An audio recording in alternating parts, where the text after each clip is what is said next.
قدرمندو کتونکو د جیلم نه راووتلو یو 4 کیلومتر مزل هم کړی خو لاره بنده ده دغه بلډوزر تاسو وینئ لاره کولاوي او موږ په شاته روان یو تاسو کتی شئ الله دې وکړي چې په خیر باندې ورسو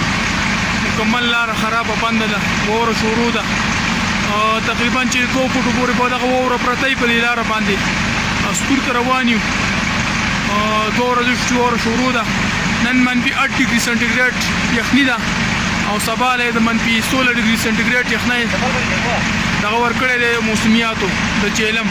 نو کوشش کوو چې ځان دې ځای نه وباسو تاسو کتی شئ دغه بلډوزر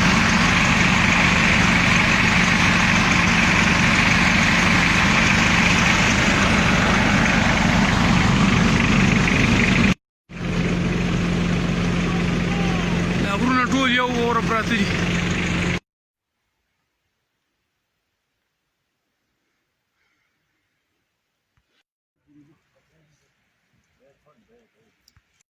डोजर कौन है ना आदमी डोजर हुआ